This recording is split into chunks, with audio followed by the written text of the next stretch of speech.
Welcome back to Never Enough Novels. If you are looking for excellent romance books that have no spice and no steamy scenes, then I am here to help.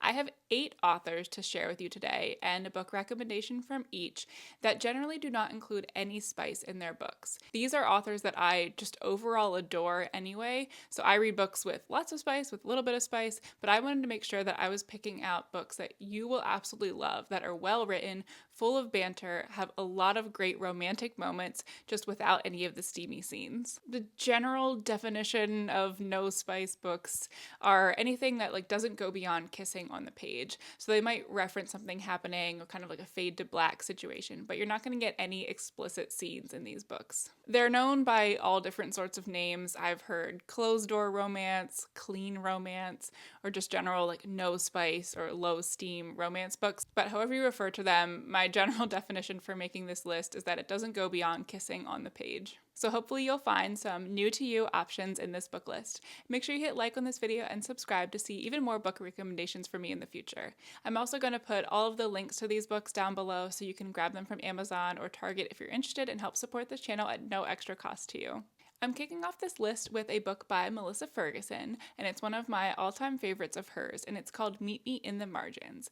And I love this book because it's a slow burn romance where you're not entirely sure who you're rooting for to be with our female main character throughout the entire book. Plus, this is the epitome of a book about books. So our main character, Claire, works in this stodgy publishing house, but she has a secret. She's been working on a romance manuscript in her spare time. At this publishing house, nonfiction and literary fiction are the only books worth reading. So her romance manuscript is the exact opposite of what they normally expect.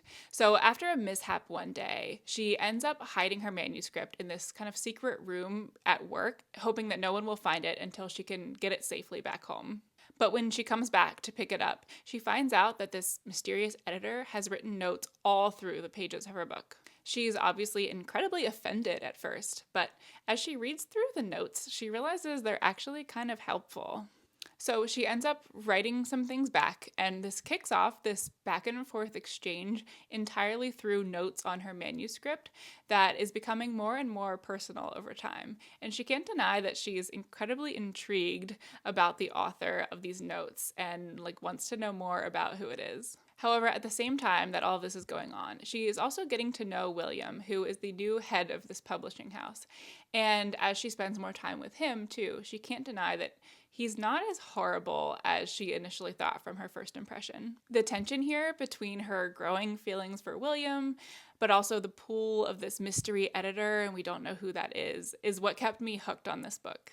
It was a lot of fun trying to figure out which of the different side characters we met could actually have been that mysterious editor, or whether it was just someone that we hadn't met at all yet. Melissa Ferguson has written a few other books, and they would all qualify for this list as well, and I've really enjoyed them all so far.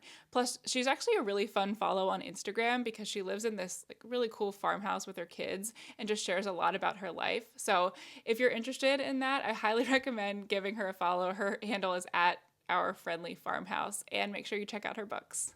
Next up is another slow burn romance that You've Got Mail fans will specifically love, and this book is called To Sir with Love by Layne. There is a similar big corporation versus small business vibe that we love from You've Got Mail, as well as a hidden identity element. Gracie has been struggling to keep her family business afloat when she is approached by a bigger corporation to buy out the store, but she patently refuses this offer. The company representative keeps popping up over and over again, though, and as he kind of worms his way into her life, she realizes there's not as much to hate about him as she initially thought. But at the same time, she's kind of given her heart to this mysterious stranger on the internet that she met and started writing to and has been sharing really deep and personal feelings with. One aspect about this that I really enjoyed is the fact that the shop that Gracie runs is actually a champagne shop. So it's got lots of different bottles of champagne as well as kind of like related gifts and things.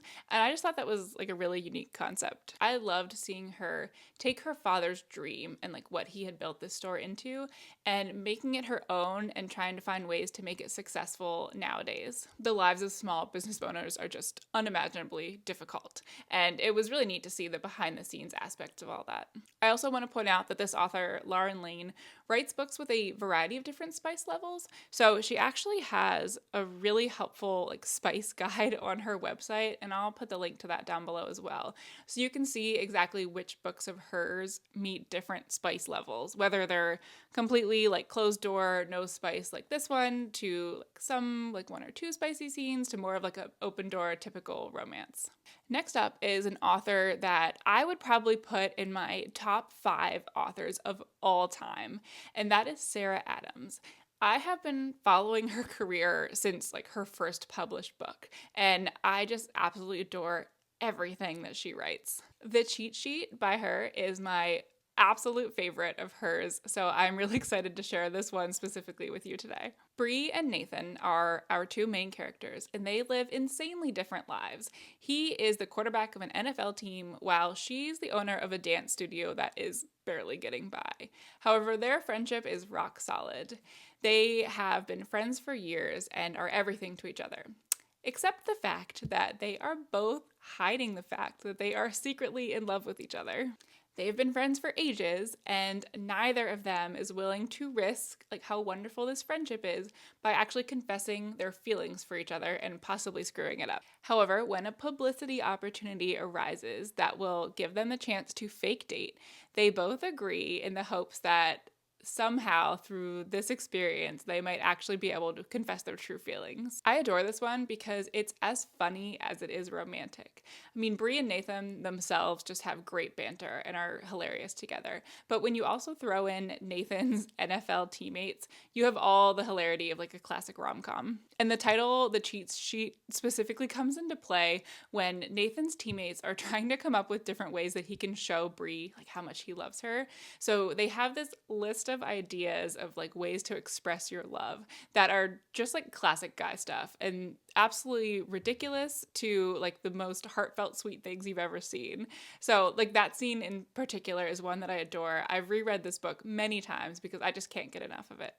In terms of overall spice level, Sarah Adams' like earliest books, probably up through just The Cheat Sheet, have no spice in them, whereas her more recent books usually have like 1 or 2 like more explicit scenes. But I like that she usually notes in the book, like at the beginning, which chapters have those spicy scenes in it. So, and she mentions specifically, you can easily skip over these if you're not interested and it like has no impact on the story. So she's very accessible, but has changed a little bit throughout her career.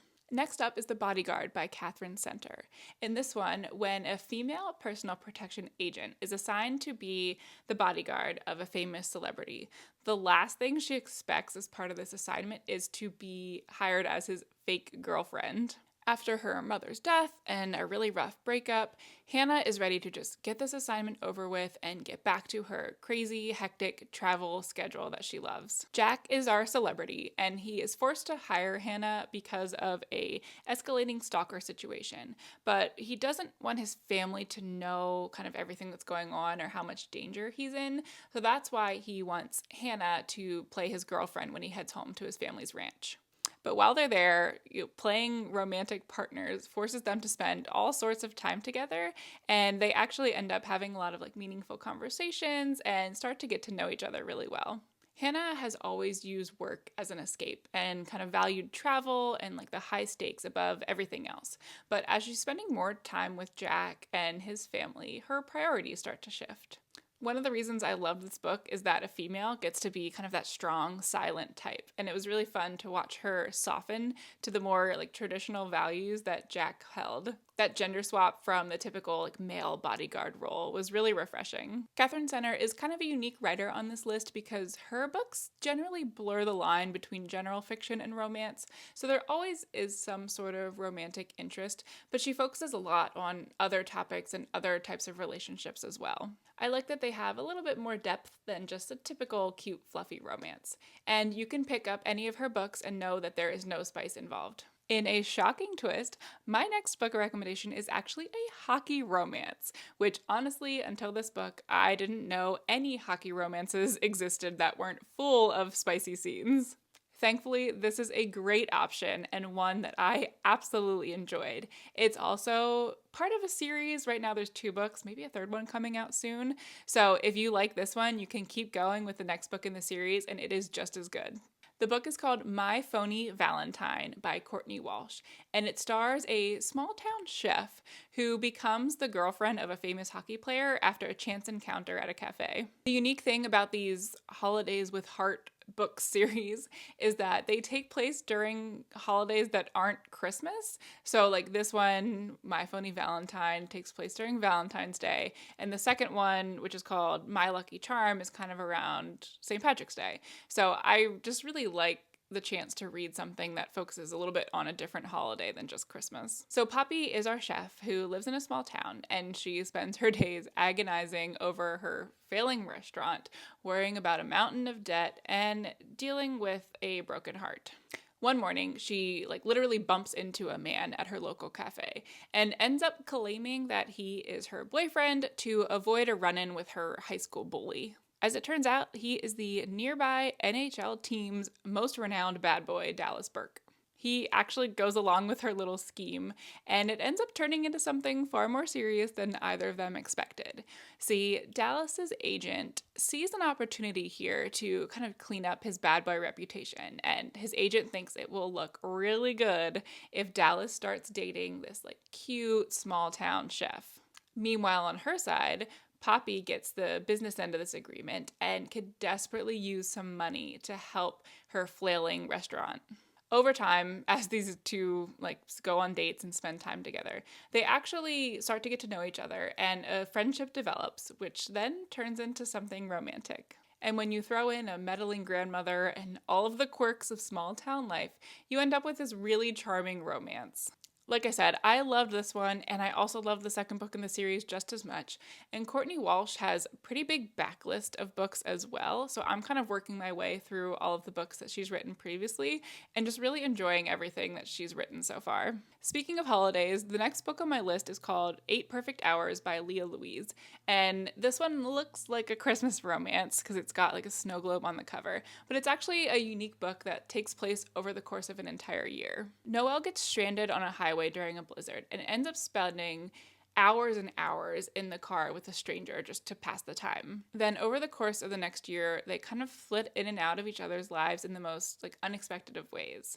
So when Noelle and Sam meet, they really enjoy this time that they spent together, but they assume that it's just a one-time thing because there is no way that they have any chance of really seeing each other again. However, fate has different ideas and keeps throwing them back into each other's lives in the most unexpected ways. And that was one of the things I really enjoyed about this book so much, was seeing how these two people who really should have no connections, they're in different parts of the world even, how they managed to show up in these random coincidences where they get to see each other again. It starts as this kind of wintry holiday romance, but then, like I said, takes place over the course of the next year. This is another heartfelt, charming romance that you're absolutely going to fall for.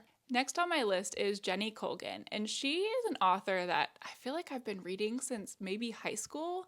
She was definitely one of the first romance authors probably that I had ever really read, and I have probably read every single book that she's written since then, which at this point is into the dozens, I'm sure. These books are just the definition of charming, and they're literally going to make you want to pack your bags and move to whichever small unique town in England or Scotland that her current book is set. They are full of lovable main characters that you are absolutely going to root for, the most adorable love stories, as well as a nice dose of finding yourself and discovering the life that you were meant to live. Plus, there are always quirky side characters, plenty of humor, and all of the delights and sometimes stresses of small town living.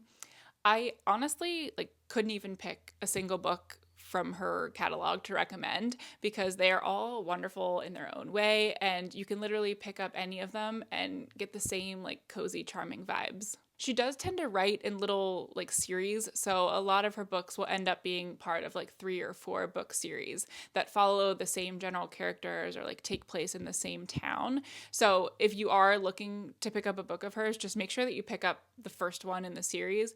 And I have a list or like a complete guide to every book she's ever written, so I'll put that link in the description down below so you can easily pick out a series to start, and then you'll just absolutely love it.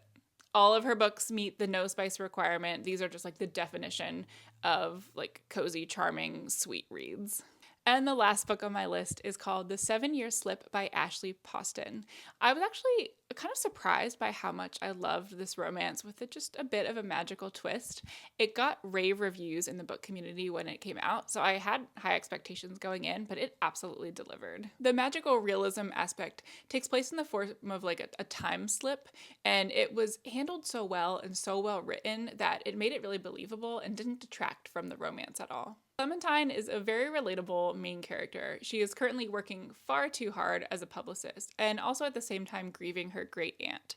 She always has had her life completely planned out, except she's been struggling to open her heart up to someone to actually check off the perfect husband on her list. When she moves into her late aunt's apartment, she is shocked one afternoon to find a man in there who seems to believe that he is also allowed to be living there. It isn't until she remembers her great aunt's offhand statement about the apartment's unique place in time that she realizes the stranger and her are both living in this apartment just 7 years apart.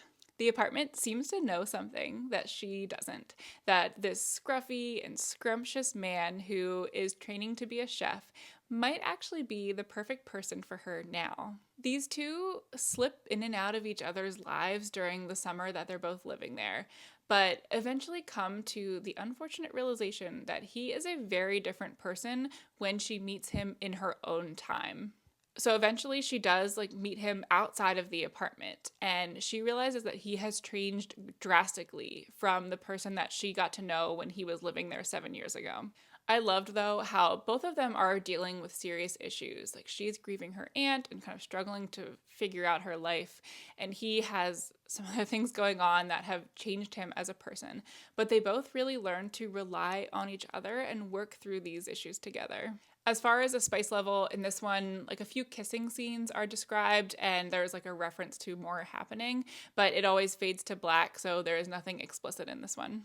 So hopefully you found a few new to you authors that meet the no spice requirement. Again, I just adore these authors in general, and I will hope you find some of their books are perfect for you. Make sure you subscribe so you can see even more of my book recommendations in the future.